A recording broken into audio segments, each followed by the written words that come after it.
다 같이 사도신경으로 우리의 신앙을 고백하겠습니다. 전능하사 천지를 만드신 하나님 아버지를 내가 믿사오며 그 외아들 우리 주 예수 그리스도를 믿사오니 이는 성령으로 잉태하사 동정녀 마리아에게 나시고 본디오 빌라도에게 고난을 받으사 십자가에 못 박혀 죽으시고 장사한 지 사흘 만에 죽은 자 가운데서 다시 살아나시며 하늘에 오르사 전능하신 하나님 우편에 앉아 계시다가 저리로서 산자와 죽은 자를 심판하러 오시리라.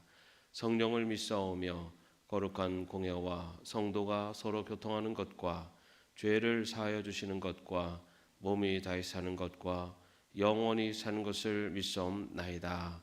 아멘. 찬송가 152장입니다.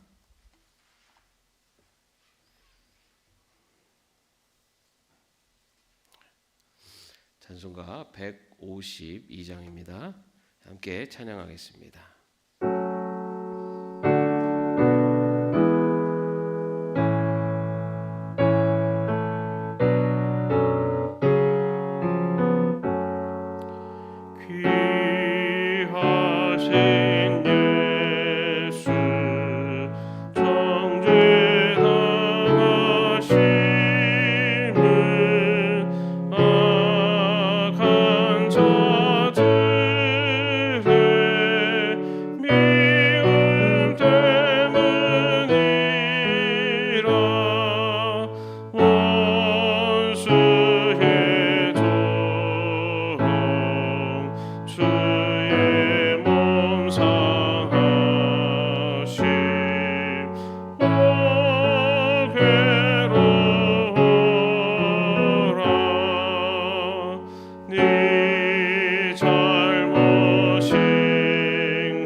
오늘 말씀은 고린도전서 1장 22절에서 25절까지의 말씀입니다. 고린도전서 1장 22절에서 25절까지의 말씀 같이 합독하겠습니다. 유대 사람은 기적을 요구하고 그리스 사람은 지혜를 찾으나 우리는 십자가에 달리신 그리스도를 전합니다. 그리스도가 십자가에 달리셨다는 것은 유대 사람에게는 거리낌이고 이방 사람에게는 어리석은 일입니다. 그러나 부르심을 받은 사람에게는 유다 사람에게나 그리스 사람에게나 이 그리스도는 하나님의 능력이요 하나님의 지혜입니다. 하나님의 어리석음이 사람의 지혜보다 더 지혜롭고 하나님의 약함이 사람의 강함보다 더 강합니다. 아멘. 오늘부터 고린도전서 성경 통독이 시작됩니다. 고린도전서는 고린도 교회에 보내는 편지입니다. 이 고린도 교회는 바울이 제2차 전도 여행 중에 이 고린도라고 하는 도시에서 1년 6개월을 머물면서 복음을 전해서 세운 교회가 고린도 교회입니다. 그렇게 2차 전도 여행 중에 고린도 교회를 세우고 그 다음에 이제 2차 전도 여행을 마치고 3차 전도 여행 중에 에베소에서 머무는 동안에 이 고린도 교회에 보낸 편지가 이 고린도 전서입니다. 그런데 이 고린도 교회에 이 편지를 보내게 된 이유가 에베소에서 머무는 동안에 고린도 교회에 대한 소식을 듣게 되었는데 이 고린도 교회에 여러 가지 문제들이 생겼다는 겁니다. 그 교회 내부에 내부적인 갈등도 있었고 그런 여러 가지 또 윤리적인 문제들 이런 것들이 있어서 교회가 굉장히 혼란스럽다라는 그런 소식을 듣게 되면서 바울이 그 고린도 교회에 편지를 써서 보냈습니다. 특별히 우리가 오늘 1장 말씀을 읽다 보면은 고린도 교회에 생긴 가장 큰 문제 중에 하나가 뭐였냐면은 고린도 교회 안에서 이렇게 파당이 생겼다는 겁니다. 그래서 고린도 교회 성도들이 누구는 나는 바울파, 누구는 아볼로파, 누구는 게바파, 누구는 그리스파 이런 식으로 해서 교인들 안에서 이렇게 파당이 생겨서 분열되고 있는 소식을 듣게 됩니다. 그래서 바울이 고린도 교회 성도들에게 편지를 보내면서 그리스도인들이 믿고 따라야 될 분, 누가 우리를 위해서 십자가에 죽으셨느냐? 바로 예수 그리스도 한 분이시다. 오직 예수 그리스도 한 분만을 믿고 따라야 된다. 우리가 여러 파로 나뉘어서 분열될 것이 아니라 오직 예수를 중심으로 해서 모여야 되고 바로 그 예수가 우리를 위해서 십자가에 달리신 바로 예수님 그리스도시다라고 그런 내용의 편지를 써서 보내게 됩니다. 그러면서 이 바울이 그리스도의 십자가 아래에서 우리가 하나가 되어야 된다라고 하는 그런 취지의 내용으로 편지를 써서 보냅니다. 그러면서 바울은 이 그리스도의 십자가가 무엇인가라는 것에 대해서 말씀을 전합니다. 오늘 우리가 읽은 말씀이 바로 그런 내용인데요. 먼저 그리스도의 십자가에 대해서 말씀을 전하면서 22절과 23절 상반절에 보면은 유대 사람은 기적을 요구하고 그리스 사람은 지혜를 찾으나 우리는 십자가에 달리신 그리스도를 전합니다. 라고 이렇게 이야기합니다. 유대 사람은 기적을 요구한다. 라는 말씀은 유대 사람은 기적을 행하는 메시아를 바란다. 기다리고 있다. 라는 말씀이기도 합니다. 여러분 아시는 것처럼 이 메시아라고 하는 히브리어가 헬라어로는 그리스도입니다. 그리스도가 메시아라는 뜻이에요. 그런데 이들은 기적을 요구한다. 여러분 사실은 예수님께서 이 땅에 오셔서 얼마나 많은 기적을 행하셨습니까? 병든 자를 고치셨고 죽은 자를 살리셨고 그리고 오병이의 기적으로 수많은 사람들에게 먹을 것을 주셨고 또 바람을 잠잠케 하시고 이런 많은 기적들을 유대인들 앞에서 다 보이셨습니다. 그럼에도 불구하고 유대인들이 기적을 요청했다.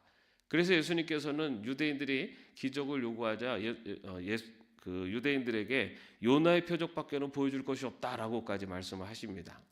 그런데 오늘 말씀에서도 바울은 유대 사람은 여전히 지금도 기적을 요구하고 있다라고 이야기를 합니다.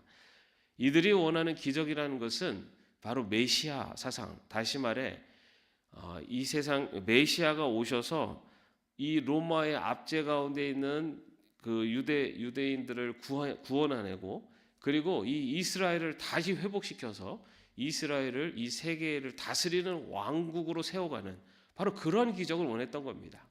예수님이 이 땅에 오셔서 수많은 기적을 그들에게 보여주셨음에도 불구하고 자기가 원하는 자신들이 바라는 기적을 행하지 않는 모습 때문에 이들은 계속해서 메시아이신 예수님께 기적을 요구했다라고 그렇게 말하고 있습니다.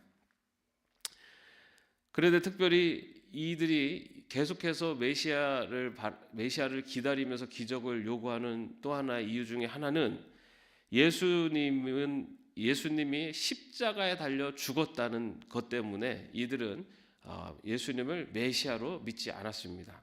왜냐하면요, 나무에 달려 죽는 자는 저주받은 자로 이들은 여겼습니다. 그렇기 때문에 예수님이 십자가에 나무에 달려 죽었기 때문에 예수님은 우리들이 기대하는 그런 메시아가 아니다라고 생각을 했고, 그리고 그들이 원하는 로마 제국으로부터 자신들 유대인들을 구원하고 이스라엘을 세우는 그런 자기들이 원하는 기적을 행하지 않았기 때문에 예수님을 메시아로 인정하지 않았습니다.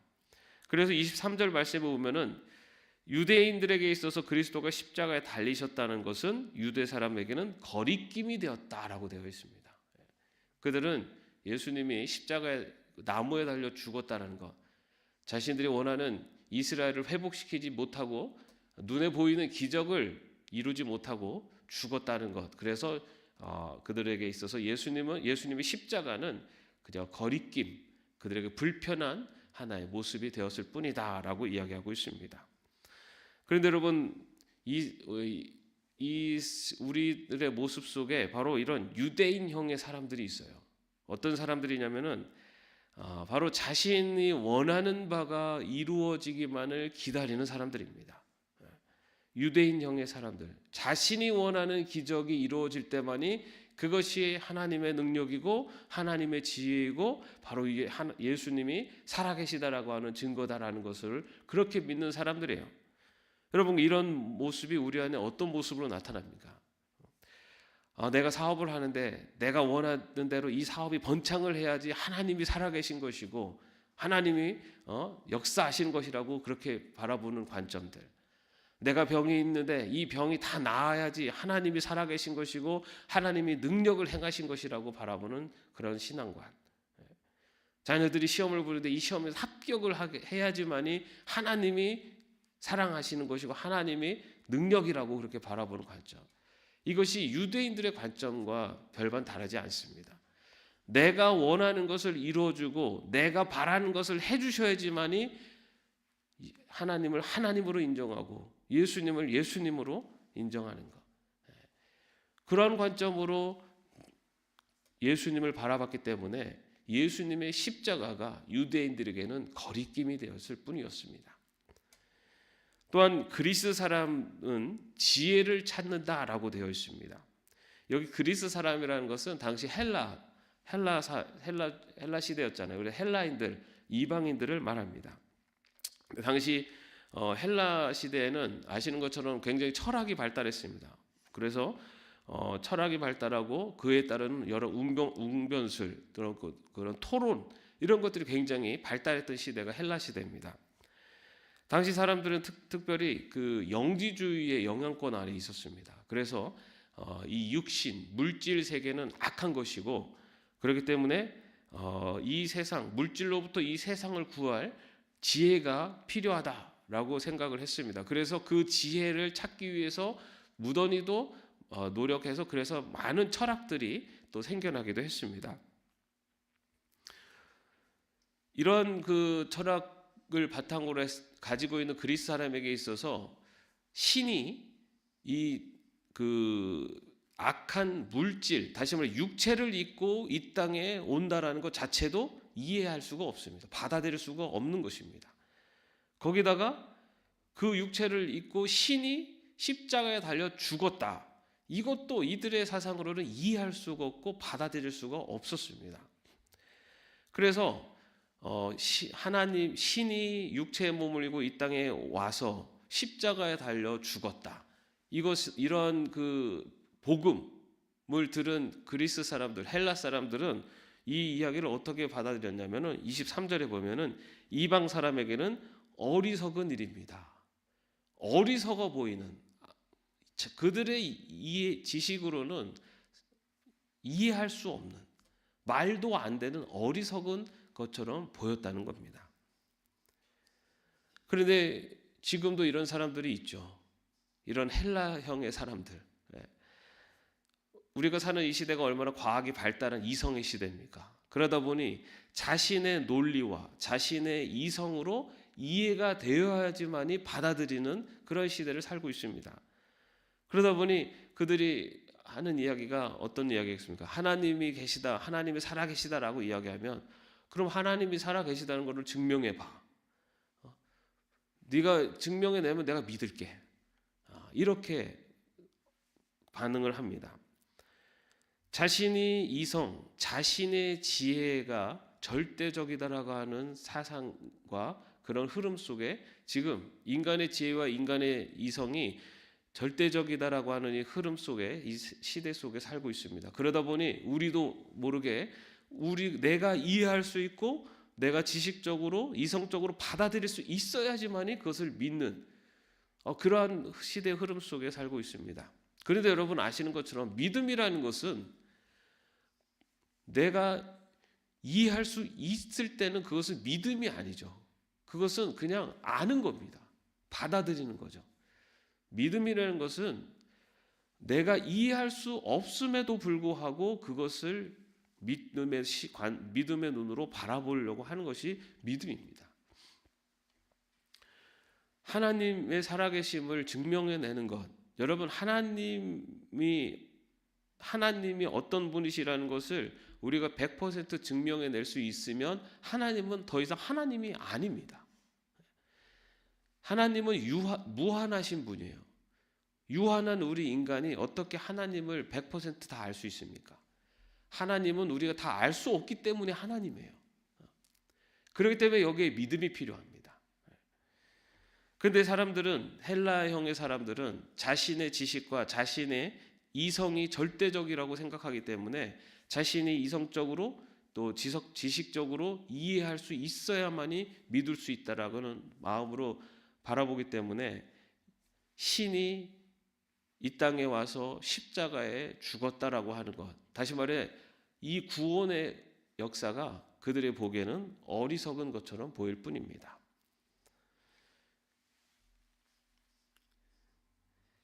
하지만 바울은요, 십자가에 달리신 그리스도, 바로 그 그리스도가 하나님의 능력이며 지혜다라고 그렇게 선언을 합니다. 그런데 여러분 그리스도의 이 십자가에 달리신 그리스도가 하나님의 능력이고 지혜로 받아들이는 사람들은 어떤 사람들이냐? 24절에 보면 이렇게 이야기합니다. 그러나 부르심을 받은 사람에게는 유다 사람에게나 그리스 사람에게나 이 그리스도는 하나님의 능력이요 하나님의 지혜입니다.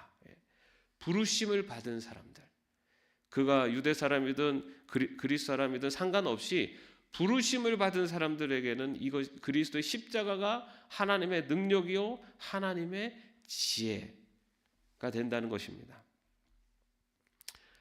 부르심을 받은 사람들, 다시 말해서 하나님의 자녀로 선택을 받고 하나님의 은혜로 예수 그리스도를 믿음의 눈으로 바라볼 수 있는 은혜를 받은 사람들에게 있어서는 이 십자가가 우리를 죽음에서 살리시는 하나님의 능력이고, 그리고 이 십자가가 우리를 구원하시기 위한 하나님의 지혜라는 것을 믿음으로 받아들일 수 있고 그것을 그렇게 믿게 맺는다는 겁니다.